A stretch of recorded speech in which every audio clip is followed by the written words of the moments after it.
You're tuned in to the Wifed Up Now What podcast. I'm Coriel, here to give y'all some marriage management advice specifically for millennial wives. Now, before I introduce my guest, let's just address the elephant in the room. I know that when you saw me pop up on the screen, the first thing you were thinking was, where's TK? Don't worry, TK is going to be here at the end of the episode, okay? So if you are here for our girl TK, stick around. She'll definitely be here for that wifey keeps it spicy, okay? Today's guests are two amazing wives who have some stories to share. Y'all know that we're all about learning the real behind these relationships because it is so easy to get caught up in the fantasy and this fairy tale idea of finding a husband and living happily ever after. And although you might be happy, the ever after part is probably not going to happen. And so today we're going to talk about the real inside of these relationships. And I have Precious and Angela in the building. Hey. Hi. So start by telling us how long you've been married. Well, I've been happily married for 10 and a half years. Come on, 10 and a half. Yes. Well, it's almost less than a half because our anniversary is in April. Okay. Yes. Okay, so 10 years. 11. Look, we're going to say 11. Rising okay. 11. Rising on the 11. Well, since we're going to raise up, I'll say 10 years because it'll be 10 years July 5th this year. So okay. I'll say 10. So we got some OGs in the building. OGs, We're going to start out. We're going to keep it light, okay? We're going to start out with a little this or that because this is going to be February episode, right? This month is all about love. So we're going to get into that. But I want to talk about like some old school R&B. I just want to see where y'all at, okay? Warm y'all up a little bit, okay? Let's go. So this or that, who do y'all prefer or who did y'all prefer, Mary J or Mariah Carey? Mary J. Why did you make that face as if there was no other option? I mean, Mary J has the soul. She has the grit. You know, she's been through some things. I think that Mariah's been through some things more in the latter times. And when she first came out, I felt but like... that's not what she was singing about. Yeah, it wasn't what she was singing about. And I mean, from a suburban girl, I just resonated with Mary J because I just was like, I ain't been through these things, but it's interesting, you know? So I think I was more mesmerized by Mary J. Okay. I think everyone can relate to Mary J because she's a little bit more around the way. Your homegirl, she's been through what you've been through and doesn't come across as, no, this can't happen to me. Right. I think Mariah does separate herself from, she's definitely not the around the way girl. Okay, I got it. Boys to Men or Drew Hill? Not two really deep sides. Well, you know what? For me, I'll say it depends on what mood I'm in because I enjoy both artists. They're both amazing artists, both amazing vocals. But if you, depending on what mood, that one's a tough one. Now, that one's a tough one. Flip a coin. I'm going to go with Drew Hill, though. See, Drew Hill is the basement parties, the sock hops. Drew Hill was us being fast, yeah. Yes, the sock hops, the dancing, and all that. And then Boys to Men, I feel like I have to choose Boys to Men because, like, some of those songs will still bring me to tears today. They're more, like, iconic. Yes, and what band do every single person you relate to? Like, I love the deep voice. I love the high pitch. Like, Okay, so that was a good one. Okay, last but not least, Usher Confessions or Beyonce Lemonade? Beyonce. On the internet, it's Beyonce's internet. Beyonce. Is it? 100, not two, okay. Is it Beyonce's internet, Angela? I'm going to defer and say, watch this. These are my confessions. Listen, I haven't been to the concert, so maybe. And see, that was a Tiny Desk one.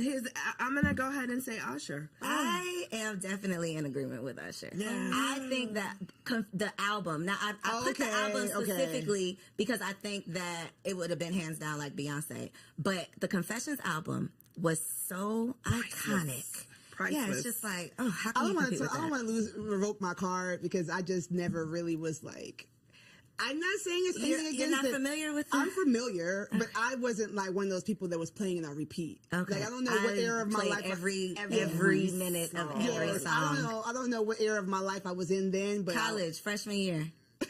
Yeah. I know what you was doing. Freshman year of college, no. Okay, it's a no for you. Okay, Beyonce Lemonade. Okay. So just a little fun to warm y'all up. Now we're going to get into some reactions. It's a lot of craziness going on these internet streets, right? But one of the perspectives that we don't often hear is the wives' perspective. We are always talking about relationships with single people, which is cool. But I believe there's just a wisdom that comes with being a wife. And so I would love to get y'all's opinion on just one little crazy clip on this internet. Okay. So the premise, there's a group of men and they all have a balloon. A woman comes up, she introduces herself, talks a little bit, and the men pop a balloon if they're not interested in her. See. And then once the balloon pops, they ask the man, why are you not interested? Like, what was it about her? So this particular young lady, whatever she presented was obviously tied into this emotional baggage that she was still holding on to. Even based on that little clip, you could see how defensive she got with, you just into therapy, I'm good. People, we all need therapy. Amen. Let's say that. We do. But the part that stood out to me was, I don't care how you look. I can afford you. I got the money. But emotionally, I'm not dealing with that. Right. And I think so many women, so many single women, so many beautiful or successful single women these days think that their beauty or success is enough. But these men are starting to know and realize that they have worth, and they don't want to necessarily waste their time with the liability. So the wives' take on that clip, what do y'all think? You know what's funny? Something stood out to me differently. When he said, I can afford you financially, but not emotionally, I was turned off by that because you don't know, like that to me sounds more like transactional. I do believe that relationships require being willing to grow with someone, being able to have a conversation with someone, being able to tell her, find out more about her than, are you in therapy? Where are you at in your healing journey? Who hurt you might be the better question. And instead of just transaction being like, by the looks of it, I could afford you, but not emotionally, doesn't speak much to what he has to offer emotionally either. It seems like a little bit, I want you in a wrapped up package and ready to go. And I don't believe that sustainable marriages happen when people are, I'm 100%, everything is perfect, and just be able to afford my lifestyle. So that's what rang out to me. But yeah, you're right. We do need to realize that beauty is fleeting, as the good word says, right? So you can't just go with what your hair, nails, and your body. You've got to offer more. For me, that was a little bit different because I just experienced watching two single friends of mine who I introduced dating. The man came back to me and said, I can't do her emotionally. Oh, wow. And I had a very deep conversation with him about what does that mean? So I think, and his answer was from a male perspective, and it was, I can love you, compliment you until I am blue in the face. If you don't believe that, and if you don't believe what I'm sharing with you, there's emotionally, I can't carry the relationship for the both of us. Right. So for me, that statement took me back to that conversation that I recently had. And I think that was a strong statement. That was a real statement, because individuals, regardless if it's the man or the woman, if you're coming to a relationship broken, Right. it's not going to be a healthy relationship. So we need to do the inner work to heal and present our best selves as opposed to presenting our broken selves. And we're all broken in some way, shape, or form. So let me say that. But it's just a matter of how we present that brokenness. Right. And when my friend said that to me, beautiful woman, he said, emotionally, I can't support the relationship emotionally enough for the both of us. And that to was make strong. it worthwhile. Like, it's not worth what it's going to take for me to just manage and maintain for this to be worth it. And I've definitely had a similar conversation with a man who was dating a woman who I just thought was like it. Right. Beautiful, had it all together, seems to just have the, just seemingly the best personality, has her own money, just all of the things. You know those women that you see and you're like, why is she single? Yep. And that was literally what he said. He was talking to, and it wasn't necessarily she had emotional baggage. It was more so I don't want to say she couldn't be corrected, but she was never wrong. She could never accept any type of direction. And for men, if you act like you don't need me, they have no place. They feel like, well, there's no point in me being here. And I chose that clip specifically because I think that it speaks to what women say that they want. I just want a man with money. And what we think men want, which is just a pretty face. So part of what you didn't see was her explaining, what she wanted in a man was he had to have X number of dollars. He had to be at this certain position in life. And this man who's a doctor who is in that position was saying, well, I got it. I can do all that, but I don't want to deal with that. I see. The issue is I've been out of this dating pool so long. It's been 12 and a half years at this point. And I go to a gym where there's a lot of young ladies and we talk and, I'm always mesmerized by it. But it's so forward that it's so much criteria dropping, right? It's so much judging and pretentiousness. Like, it's not enough. Let me get to know you. And even the game is hilarious to me because it's just like, why do we as millennials want to label everything, quantify everything, get straight to the point, per se, right? And we think that we're doing ourselves a favor, but really we're losing that nuance, that je ne sais quoi of getting to know someone, getting to experience that person. And, for her, I feel bad because she's probably put that air up because she's been in this pool of men or whatever and feels like she needs to give her criteria based on being hurt or whatever. Therapy. As a counselor, I would, she needs therapy. But it's hard for me. I'm trying to stay out of that pool, and I'm praying for everyone in it. That part. I think, though, the defensiveness is definitely a turnoff. Yeah. Anybody who does not need therapy would not start the sentence off with, I think you just into that. You clearly are proving his point with that response. So I think it's just an opportunity to check ourselves, get more aware, and know what the other, whoever you want to date, I'm just going to say the opposite sex, know what they actually want. Yeah. Because we can't say we want to be in a marriage with a man and then a man tells us what he desires and we like, but no, I'm not doing that. Go, get somebody else to do it. And it's like, but then you get what you get. Yeah, what do you really want? Okay, so that was good. So one of the things that I have personally just gotten into, y'all, I just launched a blog, okay, everybodylied.com, and it's the premise of we've been lied to. We've been lied to our whole lives about so many things. For the sake of this conversation, though, we're going to focus on the marriage lies, okay? One of the things that I realized as someone who has always wanted to be a wife, this is something that I've prayed for, I thought I prepared for it, all of the things, and I got into it and still didn't know what the hell I was doing. And I'm a happy wife. To your point, happily married, right? A happy wife. I love my husband, and it's still very hard. Yeah. And so I know that I'm not alone in that. And I know so many women get into these marriages, become a wife, take on this role, and then it's not necessarily what they thought it was going to be, or they don't know how to manage or maintain. So first question for you two, what was the biggest reality check once you became a wife? Well, for me, similar. My parents are still married. I did not model my marriage after my parents, however, but I'm from Ghana, West Africa. And so my biggest reality check was that you really make the marriage you want. It doesn't have to come. It's not like I get married and I enter this thing and it's just going to be ready made. No, you've got to make the marriage you want. You've got to create the boundaries you want. A piece of advice that my wonderful mom told me is that don't start nothing you don't want to keep doing. And it is true, the boundaries. Oh, give an example, Precious. Okay, so when I was young and married, before we had, my husband was a single dad, so I have the bonus family structure. He would wake up really, really early to go to work. And I'm like, I'm going to wake up and make him breakfast. Woo. So 5 a.m., I woke up every morning and made him breakfast for work and helped him get his lunch together. So we conceived our first child after the first year. Baby comes, and I'm like, I'm not getting up to make it. I might put your snacks out the night before. But my mom, when she heard I was doing it, she's like, I don't know if you want to do that for 30 years, and it's basically don't false advertise. So when we changed that system, I had to talk to him and say, I think I was ambitious. I was doing too much. I still love you all the same. I'm going to show you love because his love language is acts of service. I'm going to show you love in other ways. Now that I'm thinking about that, I need to start going back to some of those things. But you make the marriage you want. And if you're open and do premarital counseling and do all the things about communicating, you have to communicate when that marriage that you built is not looking, the math isn't mathing. It's not looking the way you want. It's not just I walk into marriage and marriage happens to me. You've got to work. Not starting something that's not sustainable because baby.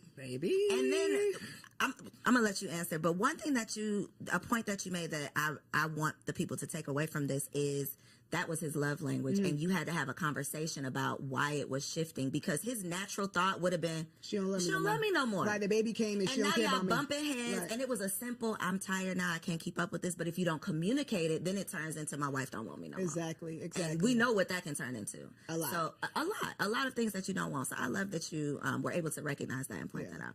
That's what she kind of took not two, but they're important because they translate from marriage to marriage. Communication is key, and learning your spouse's love language. Like, I didn't know anything about love languages prior to getting married. I love you, I love you, you love me. Okay, let's go together. Let's check that box and we go together. We boyfriend, girlfriend. However, when you're married and when you truly want to be able to communicate, when I sit down with my husband, I look at my husband. If I want to have an uncomfortable conversation, I always ask him, can I talk to my friend? I don't want to talk to my husband. I want to talk to my friend, because my husband is truly my best friend. And I talk to him. Sometimes I catch myself, and girl, stop it. He be like, I'm not your girlfriend. Like, stop it. So stop. I know I'm not, but I'm so comfortable. And we after, we've been married for 10, together for 12.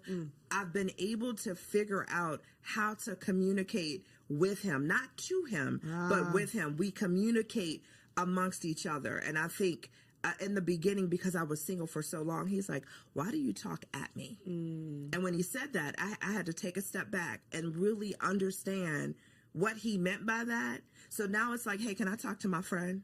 So listen, I got the situation with my husband, and I'll explain whatever the situation is bothering me. How do you propose we fix it?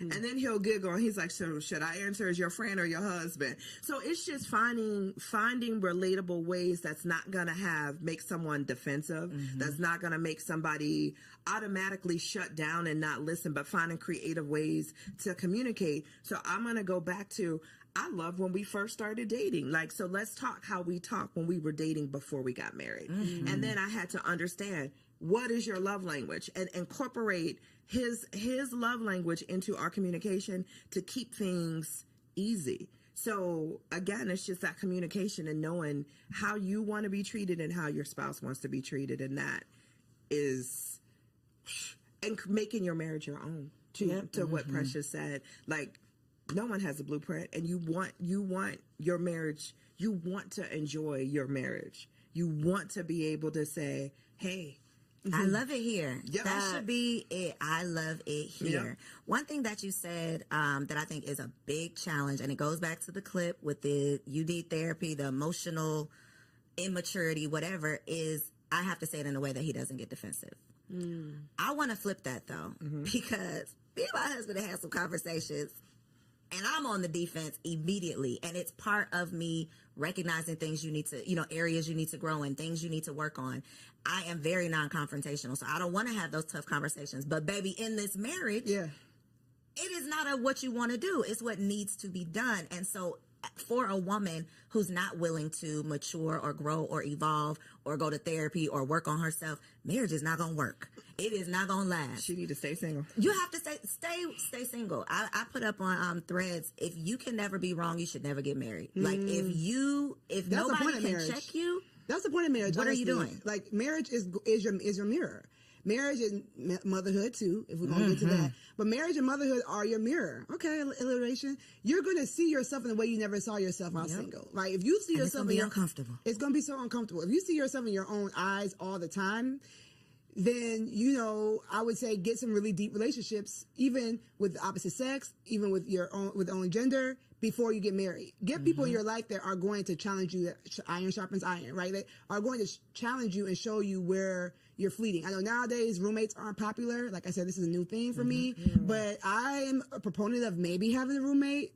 It depends on your age. Somebody that's just going to show you, like, you do this and it's weird. Like, stop doing that. And if the first person who has a hard conversation like that is your husband, then he's going to be the enemy. Yep. Then it's you and it's not me, because nobody else has ever told me this. But you've never allowed anybody that close to you.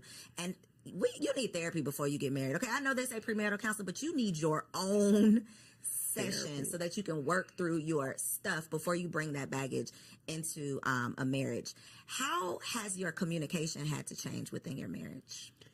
Because you said you've evolved into, I know how to approach the conversation now. What did the unevolved Angela look like with these conversations? The unevolved Angela looked like I was that female because I got married late in life. And when I say late, I was 44. Yeah, I was 44, right? I was already set in my ways. So as individuals, when you, I was a single mom. So raising my son, for me, I was pretty much set in my ways. I knew how I wanted my day to look from start to finish, or how I would move throughout the day from start to finish. And having someone in your space and having to consider another human being, another individual, learning to listen before I speak, because he was like, you answered the question I didn't even ask you. Like, let me get the question out, because I was on the defense and wanted. He goes, listen. So for me, I had to listen to how he was saying. I made him feel like within the first year, he made a comment that said, hey, sometimes I feel uncomfortable talking to you because you're always on the defense, or I never get out what I want to say. Okay, note to self.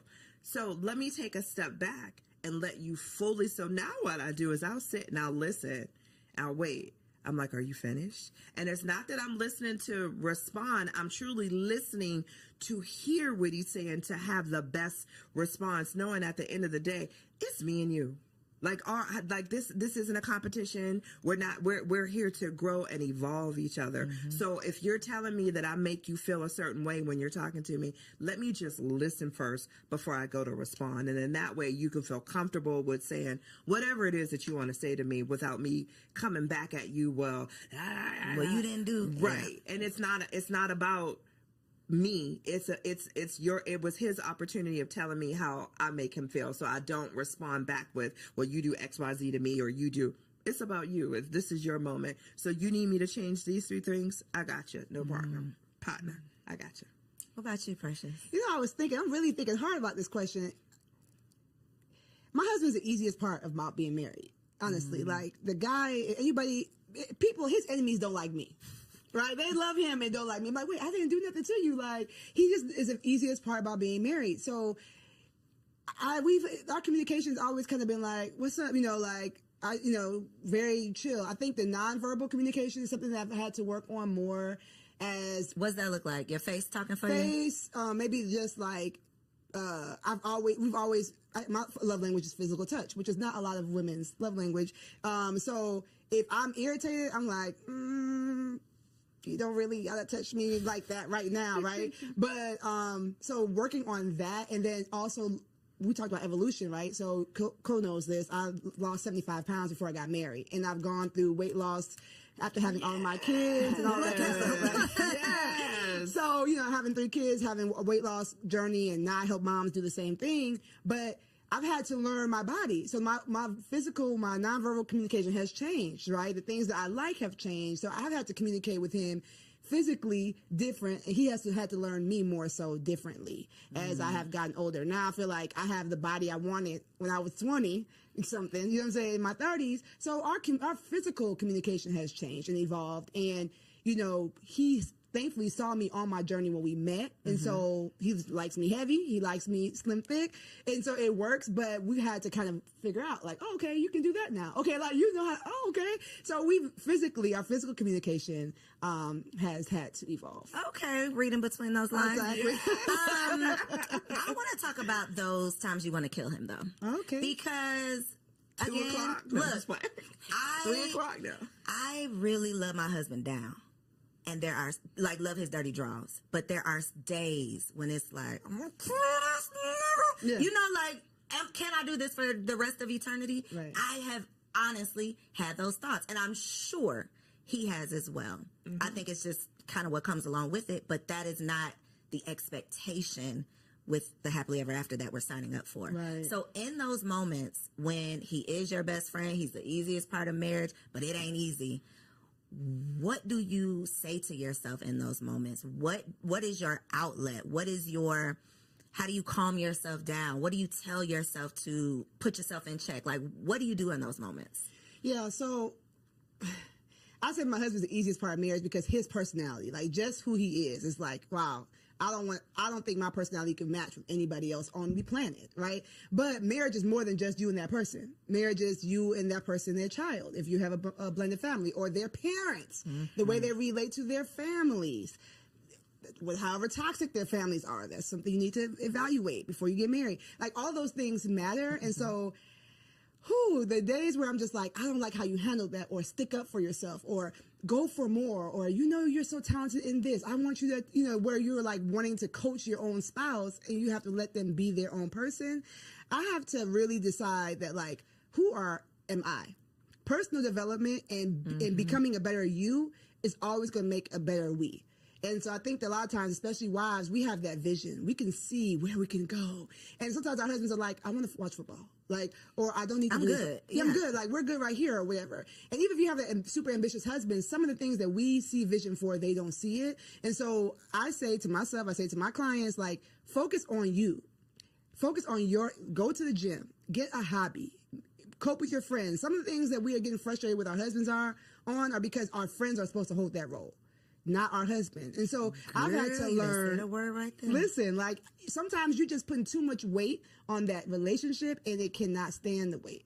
And so spiritually, I tap in with God, like, maybe, Lord, am I using him as an idol? I need to spend more time with you. Physically, I'm trying to be up all under him, and I need to go find a friend. I might be having some anxiety. Let me go get a workout in. Let me go get a walk in, like, build me up physically, spiritually, emotionally, so that it takes off some of that pressure off the relationship. That's good. Yeah. Ooh, I like that one.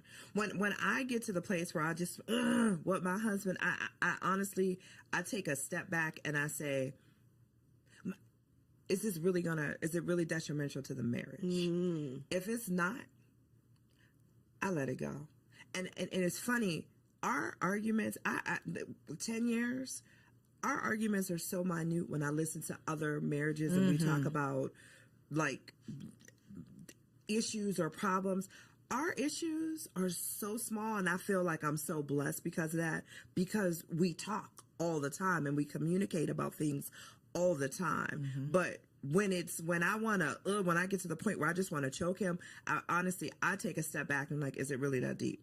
Is it really that detrimental? Like, I'd be mad, like, man, you left the bathroom light on again. I just want to, and I'm like, is it really that deep? Instead of checking him to say, hey, once again, you left the bathroom light on, I'm just going to go ahead and turn it off and keep it moving about my day. It's just, our arguments be the little petty stuff.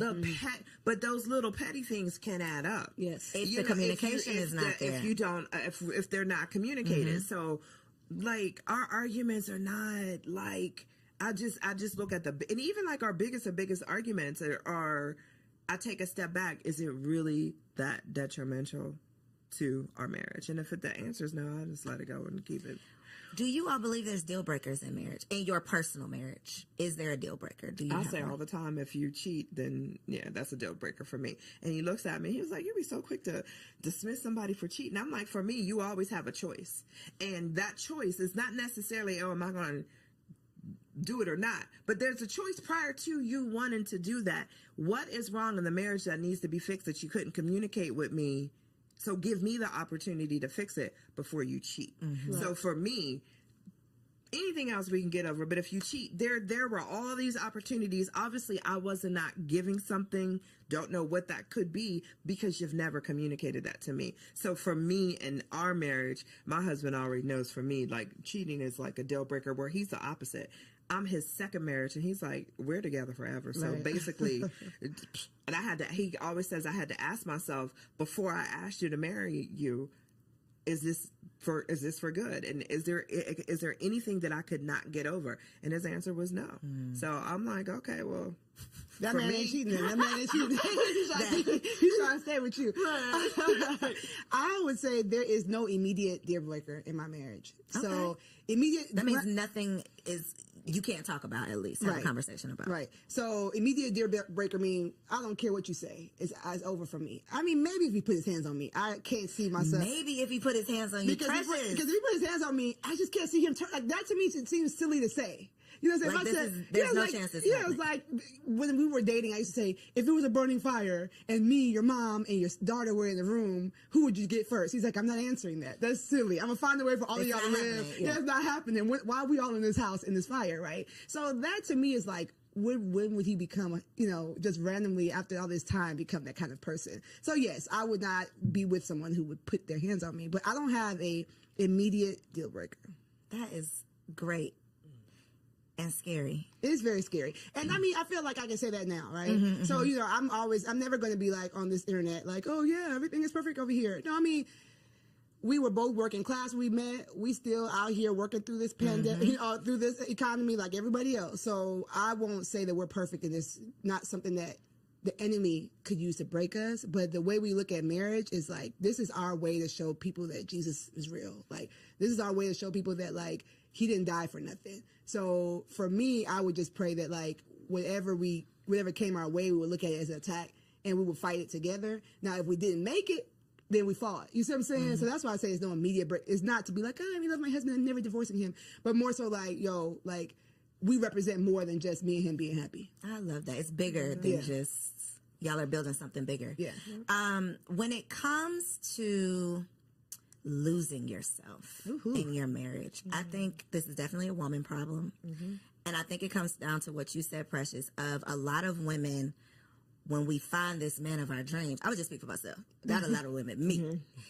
Even when I was dating, I was an all-in type of person. If I am in it, I am in it. I am number one girlfriend. I am all of the things. So now that I have this husband, I am all the way in it. And becoming a mother made me realize, okay, girl, wait a minute. Who are you outside of being a wife and being a mother? Because if that gets lost in the sauce, then I'm literally drowning under just these responsibilities. And so y'all being in the game 10 plus years, how have you managed to maintain your identity outside of being a wife? Especially when you have multiple businesses, lots of things going on. You have desires to be more than just a wife, but this is obviously a big responsibility. Go ahead. Go. Okay. I think as a woman, you have to create and carve out that time for yourself. Yes. Period. Hands down. You need your girlfriend time. You need your alone time. You need your self-care time. As long as you are always making time for yourself, whether it's perfecting your craft, like Precious said, picking up a hobby, you have to 1,000%, just as much as being a wife, being a mom, we're all of that. Those are important. So is being myself. So when you have those days where, hey, guess what today? Y'all, I'm going to see you later because I'm going to go get my hair done. I'm going to get my nails done. I'm going to go to the spa. I'm going to relax. I'm going to go eat with my girlfriend. It's so important to make sure, not just the women, but the men too. It's just so important that you're taking that time for yourself and you're truly developing. You don't give up. I hear some people say, well, I gave up my dreams and aspirations because I'm a wife and a mom. What made you think you had to? Because the times are evolving. Yeah. There's things as nannies, like so much that people did not have access and finances to when our parents were coming up, or who we had as role models or marriages, role models in terms of marriages to model after. We didn't see that. We saw the wife staying home and being the wife and mom, and that was it. That's not where we're at today. And a big part of that is always making sure that we as women allot that time for ourselves and not feel guilty about it. Ooh, the guilt part. That part. There's nothing wrong with saying no because I'm taking time for me. Because if we're not good for all the other roles that we have, we can't be good for anything. So we got to be good to ourselves. You already know that she's speaking my language, right? So I heard you speak. One thing I want to affirm you, because I'm always going to do that, is that when you're a woman such as Co, and you're doing all these things as a single woman, society was going to tell you that it's not possible to have it all. It's not possible. So when you get into this beautiful marriage, it's like, okay, I got to work. I got to give everything I can to this because this is an anomaly. I'm an anomaly to be able to be this self-made, 6-figure, maven, right? And so that's a lie. Right? Everybody lies. That's a lie. That's a lie. You can have it all. You might not have it all at the same time, and you might not be the one to do it all, but you can. Okay. Thank you. So you're welcome. You're welcome. It's gonna be, we in the trenches. No hood like motherhood. So we're in the trenches. But to your point, when I teach the LIFT framework, it's my framework. One of the letters is the F, the freedom mindset. That fighting that guilt. And what you said about the T, taking your turn, I'm not gonna go into that, right? Like you take your turn, you do stuff for you, but you gotta start with the mindset of why do you think you need to be lost? How, if you lose yourself, will your husband have someone to love? Will your kids have someone to nurture? Like, getting better gives him a new woman to love, right? Every time I get better, every time I lose an inch, every time I get a new hobby, it's like, okay. It's spicing things up without him having to go find somebody else. You see what I'm saying? And so I think that we have it backwards where it's like, oh, I've got to martyr myself for the things I love. But no, you're giving them a diminished version of yourself. And so even if mom guilt or wife guilt, because I feel like I have more wife guilt than mom guilt, them kids will be all right. Yeah, them kids will be all right. Yep. I feel like y'all have each other. I birthed all y'all so y'all can have each other, go on and play, right? But sometimes I'm like, oh, I'm at this thing, I could spend more time with my husband, or I'll bring him something home to eat. Like, I have more wife guilt than mom guilt, but I have to remind myself that, like, the things that I'm doing to make myself better, make me happier, make me more understanding, make me more energetic. You know what I'm saying? Like, go to the gym, sis. Take the time for you, like, because you're going to be a better version of you when you get there. And so losing yourself is normal. It's more normal. That's a lie, too. It's more normal than you think. You might be beating yourself up and saying, why? I can't believe I let myself go. I can't believe it. A lot of people are doing it. But they're not talking about it. But they're not. Which is the point of these conversations. Because when I see the perfectly curated homes, all this not a figment of our imagination, because I'm seeing it right here on my timeline. It's social media. It's what we think is the norm, and it's like, no, that is not. First of all, that's not even real, right, probably. But we are comparing our real lives to this fantasy or fraudulent 18 seconds, 30 seconds. Clip that we see. And to your point, we think something's wrong with us when we get lost in the sauce. But I definitely, and we're talking about being wives, but when I became a mother, I think I felt it more. Because you have a physical part that's changed too. And, and it's like, I can't go nowhere. This baby is attached to my brain. Like, I am here. I can't, that life that I used to live, I'm literally a new person. Right. I'm literally living a new life, and it's never coming back. And that, I think, is a very tough grief. It's grieving your old life. It's I literally, that old self died, and now I'm this new woman, and I'm trying to figure it all out.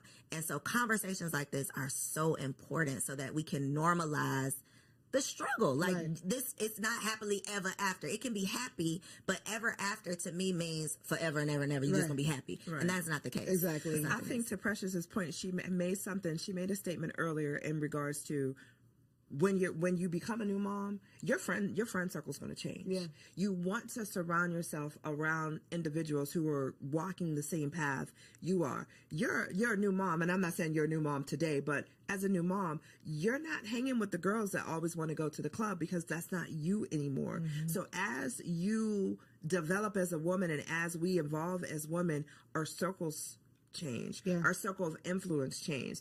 I wouldn't ask a single girlfriend who knows nothing about being a parent to watch my child for me. But guess what? I'm gonna have a whole nother set of girlfriends who are parents, who understand the struggles of being a mom and being a parent and having someone attached to you, or always having to be mindful of another individual. So we just need to, instead of not having the conversations, and I'm so thankful that you have this platform for individuals, for women to know, it's all a lie. Like, you evolve and grow, and as you grow, your circle's going to grow, and as a woman, we're going to grow, and that's the evolution part of that. Yeah, but even to that point, I feel like some of those single friends are just real important too. Those are the TTs, right? I think the village has evolved. It's not going to always be the grandmas, because some of these new grandmas, these grandmas is out in the streets. These new grandmas are out in the streets, right? So I agree with her saying, like, get those sisters that can, that's why I created my brand. That's why I created what I do, because we need to have a tribe, right? But then don't forget about some of the people who might not be in the same zone, because they're going to be the ones to take the kids to do the fun things you don't feel like doing. So what about friends for your marriage? Because that is another, like, revelation. I done had so many revelations. That is one of them, of, like, it takes a village to raise a kid, but I think it takes a village to have a healthy, happy marriage as well. True. Absolutely. Especially in terms of not necessarily like leaving your single friends in the dust, but I do believe there is a value and a benefit to having other married couple friends. Absolutely. Because when you come across some of this craziness, I gotta have somebody who I can relate to. True. So what has been the value, or have y'all seen any value or benefit of having those like marriage friends, or do you? Absolutely. We always joke, if I like the wife and he likes the husband, we go together. Like, that's it. Like, once you find that is gold. And then, unfortunately, we've had some times where he loves the husband. Like, I'm like, sorry, y'all got to break up. Y'all got to break up because I'm not coming. I'm not coming. I can't do it. Thankfully, I'm an extrovert, so I'll bear with them once a quarter. But it ain't going to be no regular. It's not going to be. So, yes, I find it very important. We're members of a church. We were in ministry for a long time. So, a lot of that was ready-made for us. So you had a built-in. We had a built-in community now when we changed churches, and it was like hard. We were like in the first place, like, well, you got to make new friends at this age. But yes, I do find it very important, especially for husbands. I know that we're talking to wives, but like, I think that women talk about their marriage more than men talk about their marriages. For sure. And so I know that I can say my husband's so amazing because he can see like what his married friends are talking about. Like they kind of can see like, he's like, dang, Precious is boisterous, but she ain't like that. They be making me look good. I'm like, thank you, girl. You keep cutting up. Yeah, keep cutting up over there. Right. So, I think it's very important. And for women too, like you just see something that like, oh, I'm glad. My man, you got to deal with that. Yeah, like we got to, we all right, you know what I'm saying? Like we might not be in a mansion, but he be at home. So, I think it's important. I think 1,000% important. I have an equal balance of both single friends and married friends, but for us, we enjoy hanging out with our married friends more because it's just more conversation that I relate to, and it's just, and for both of us, and it's just super important because I think healthy marriages feed healthy marriages, and you also want to have a safe spot where if there's an issue within your marriage and you're looking for advice from other married couples, then it's good, not necessarily advice. Let's say that, because I always tell people be cautious of who you take advice from. But just hearing that you're not the only couple that has gone through or will go through what it is that you're going through. Oh, so okay. You like put a pin my in notes. Because I subscribe, and I think a lot of us subscribe to keep people out your business, right? Disagree. So this is where I'm going, because that is not necessarily the healthiest mindset or way of being if you truly do need an outlet. You truly do need a sounding board. So where do you draw the line? It's very gray of, I don't want y'all in my marital business, but I do need a friend. I do need support. I do need some advice or some help or whatever, and I don't want to be over here alone, because that's how I ended up, staying in an abusive relationship for too long. I wasn't talking to my friends. I wasn't telling anybody my business. I was trying to keep it all to myself. So God forbid anyone finds themselves in a situation like that and don't want to share, because we've been preaching, keep people out your business. Right. So what's your stance on that? I talk. Me too. I like, if you're my friend and you're our friend, you want what's best for us as a couple, I'm going to talk. I will pick up the phone in a minute and call my husband's best friend and say, let me tell you about your boy. Or I will pick up the phone and call his wife and be like, hey, I'm going to share this with you. Do you experience this? Maybe you can whisper it to him. So I talk. If there's an issue and it feels something that you want, that I feel that I need to get off my chest, I'm going to talk. I don't sugarcoat nothing. I don't hold nothing back. And sometimes if I need to be checked, I look for my friends to check me. Am I wrong? Or tell me what and that's how, and I have a girlfriend that I go to, and anytime I start the conversation, okay, I need you. Am I wrong? She's like, hold on, let me get my coffee. But so you want those friends where you want to know that you're talking in a safe space, and you're talking and you're going to get great feedback back. So but I don't listen, hey, no one's perfect. What about family though? No. Is it only friends? Except for my sister. My best friend my sister's my best friend. So, but even with her, some things I feel like if it's going to change the level of advice she gives me in the future, I don't tell her. Explain that. So like sometimes there's something that you might be going through that's a recurring thing, right? And you feel like if I say this recurring thing to this person, it might shift the way they advise me moving forward. So I need somebody who's really clearly, like, me and her are 13 months apart. Like, if my drawers are dirty, she's like, girl, but that's, it's just a stain. You know what I'm saying? Right? So, like, she'll tell me I'm wrong, don't get me wrong, but some things it's like, okay, I'm I don't need to I'm hear done that with right this now. recurring thing that you know. So I think for me, I do talk. As you can see, I do talk, but we've already used wisdom in the circle. Like it's only, but he knows the 3 people I'm told. It's not gonna be this random friend I met at work and is like we're best Now friends. she in your business, Yeah, no, it's like he knows, and then he gonna know if that her husband texts him. It's like, oh dang, she didn't told. What's the talk? Right? Like, and the same thing. I'd be like, I don't know what's going on the phone upstairs, but they're talking longer than normal. Are you okay? You know, to my friend. So it's just like, you can't come stay here, so let's talk because what's going on with y'all y'all. have to work that out. Yeah, gotta work that out. So we have a standard on the people that we trust, and then I have working and continue to work on that. I speak of him the way I would want him to hear me speak of him. So if I'm telling somebody something, if I haven't talked to him about it yet, I want, if he overheard me, it wouldn't be like, dang, like, so you just calling me low down and no good. Like, you know, like I I respect my husband when he's there, when he's not. And I don't speak to people who are going to be like, yeah. That, you know, like speak negatively of him too. If somebody has that type of vibe towards marriage, like, you know, because, you know, these husbands you are not the person. You are not the outlet. I can't. And I can be super close to that person, right? But if their view of marriage or based on where their marriage is, they're ready for you to like, yes, like finally, especially like I told y'all, my husband's liked by everybody. Yes, finally he done did something. Because you know, all these husbands don't do. No, don't be all these husbands. Because then now I'm defensive. I came to you to complain about him, but now I'm like, but wait. No, but wait a minute. he is still perfect. Now this conversation has taken the time. Exactly. Now I got to defend my husband. I was coming here to get some advice or get some. I wanted you to be on my side, but not that much. You know what I'm saying? So you have to use wisdom. You have to be spirit led for me because, like I said, anybody can be used to attack your marriage. And so if you want to work it out, that's where I think the whole don't talk to people is. If you know you want to work it out or you know that there's something that might be somebody else might consider a deal breaker, go to the right person that's not going to come and be used to draw a wedge between you and your husband. I don't think it's family though. To your question in regards to family, and I say that because I'm very careful on what I let my family know about the marriage because I would not ever want someone to look at my husband differently because I gave you too much on a day that I was super emotional and I said, and you know, I would. So with the family, I'm very cautious on what I choose to tell or what I don't choose to tell.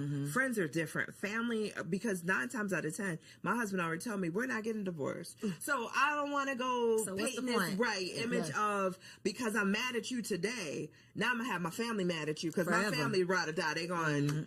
So I'm careful when it comes to family on what I tell and what I don't share. Friends choose you. Family doesn't. Yep. So if you're talking to a friend, this person has chose to be his friend, chose to be your friend. They like him for who he is, right? Your family is putting up with him because... They might not even like your right, exactly, right? And thankfully my family loves Ant, but it's like, they didn't choose him. They don't even know him as well as my friends know him. So I think it's just about, you know, not casting your pearls in a space that's not safe. You know what I'm saying? Picking the person that you know loves him and might be like, not Precious. You know, sometimes he does it. You know, like giving him the benefit. Helpful advice. Yeah. Okay, so for our last segment, it's called Wifey for Lifey because the goal is to be wifey for lifey. This is all about marriage management, how we can maintain and sustain a healthy, happy, most of the time, marriage. Here we go. So one piece of advice in your 10 plus years in your relationship, what would be a piece of advice that you would offer to a woman in her first year of marriage? And you can look right there at that camera and tell the people. Hey girl. My advice is that you're God's daughter first. He created you. He gave you your name. He gave you your parents. He gave you your body. He gave you so many gifts. So do not forget her, right? Continue to cultivate what you love. Continue to cultivate the friendships you love. Be willing to change and grow and evolve. And as you do that, communicate that. Communicate those changes. Do the self-work. Don't just set it and forget it. Right? So continue to grow, continue to love on you. The word says that you love the Lord your God with all your heart and love your neighbor as yourself. But if you don't love yourself, if you neglected yourself, that love you're giving other people is not going to be the level of love that they deserve. So just don't forget you. You know what I'm saying? If you ever need a hand in the process, my name is Precious. I got you. But just don't forget you and you're loved. Thank you, Precious. What you got, Angela? For me, it's communication. I'm going to stand on it. I'm going to stand 10 toes down. Figure out the best way to communicate with your spouse. However, whether it's verbal, nonverbal, listening, communication is not just talking, it's also about listening. So if you, in your first year of marriage, if you and your spouse can truly, truly, truly connect on how to communicate with each other, you're going to go a long way. That has been a common conversation here. We always talk about finances being the number one cause of divorce, but I would believe it's the lack of communication about finances that is the number one cause, and the resentment that comes from not communicating. Yep. So, such a good conversation. I learn something every single time I have the opportunity to host these shows. So, thank y'all for offering your wives' wisdom. Precious, I know you got a lot of stuff for the people. Angela, I know you got a whole lot going on. So, look in the camera, tell them where they can find you and how they can connect with you online. Yay. So I'm Precious K. Williams on all platforms. I'm a mommy wellness coach and an international wellness speaker. So I talk about wellness, women's wellness, and lifting yourself up, right, with the power of the Lord, lightening your load, igniting your spark, embracing a freedom mindset so you can take your turn. I run an 8-week program for moms doing just that. So if you need me, go to preciouskwilliams.com. I have a free quiz on there, so you can find out how well you actually doing and not just being like, I'm doing all right. I'm doing okay, girl. No, let's figure out how you actually doing so we can get you the help you need so you can be your best self and live happily, mostly ever after. And I'm Angela McCoy. You can find me. Well, I'm the president and CEO of Full Circle Consulting Group. We do public relations, we do marketing, we do artist management and events. So if you ever need a fantastic event, we got you. Yeah, you're an artist, you need management, we got you. Public relations, we got you. And if your company needs help with marketing, we got you covered there. You can find us at fullcircleconsultinggroup.com and Full Circle Consulting Group on IG. Two bossed up baddies that are still out here living healthy, happy wife life. Okay. So I hope y'all enjoyed the first part of today's episode. We are about to get into Wifey Keeps It Spicy. TK is the next face that you'll see. Catch you on the next episode. Hello, beautiful ladies. Welcome back to another Wifey Keep It Spicy segment with your girl, Takesha. I'm super excited to be back. Yes, with another banger, of course. This is the month of love, February. That's why I got on my red, keeping it sexy. But Valentine's Day is right around the corner as well. And so, of course, I had to give y'all some gems, some jewels, some tips, the tea on how to keep it spicy.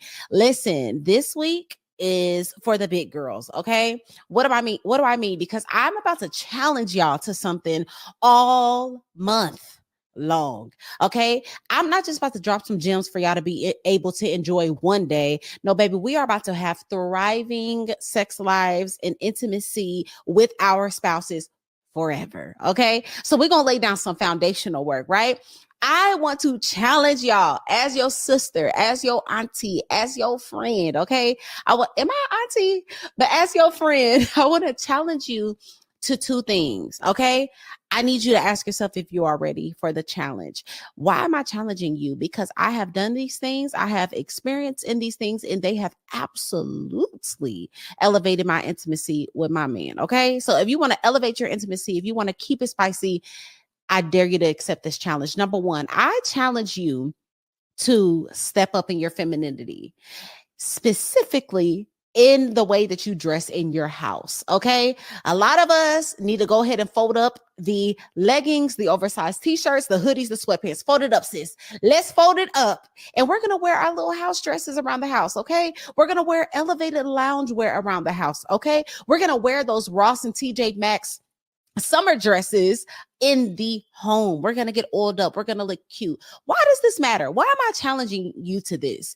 It's because when you feel feminine and you feel soft and you are taking care of yourself, you will be more prepared to be able to be intimate later on at night. A lot of us are complaining about being tired and being drained and being overworked. And we just feel like we're in this masculine energy. Well, here's a small tip to step into that feminine energy so that you can be all you need to be when it is time to do what we need to do. Wear those dresses around the house all month long. Step into your feminine essence, right? I just want to put this caveat out there though. Be prepared for your man to want it all the time and be prepared for you to want it. Okay. Because when you walk past that mirror and you see your silhouette and you see how good you look, you see how you jiggling and wiggling and smooth in that dress, you are going to feel confident. It's going to boost your self-esteem, and it helps you thrive in your femininity, which is absolutely attached to your intimacy. The second part of this challenge, and this is for the big girls. Are y'all ready? I want to give every single last one of y'all some homework. We are going to set our man down. We are going to set our husbands down. And this is exactly what we are going to ask. We're going to ask how we can be a better wife. We are going to ask for them to share with us all the areas that we could work on. We are going to ask for every aspect of our lives. How am I as a mother? How am I intimately? What is the things that you want from me? Talk to me, Big Daddy, right? And I know a lot of y'all like, girl, he the one that need to be elevating. He's the one that needs to be asking me these questions. But I just want to challenge y'all to take the lead. I want to challenge y'all to become more self-aware so that not only are you stepping into your femininity and you're looking more feminine, you are aware of the places that you need to grow in. You are aware in the areas that you need to stretch in. And therefore, overall, just allowing a space for a phenomenal place of intimacy to thrive. A lot of us think we're doing excellent and we just might not be. And that is okay. It is better to have your feelings hurt a little bit and become fully self-aware than to operate in full delusion and just be suffering. We don't want that. We're not building up a culture of women who think it's all about them. So this month we are challenging ourselves to be big girls. We're challenging ourselves not only to know how to be fire in the bedroom, throw it back, do all these tricks, but we're going to be phenomenal women. And so this is what's going to set up for the long lasting, mind-blowing sex that we all want. So that is my advice. That's my tips for this month. I want y'all to comment down below, not this month, but this week. I want y'all to comment down below if you are accepting the challenge. Will you wear dresses all month long? Will you kind of get a little sexy and elevate that loungewear? And are you going to set your man down to really find out what's tea?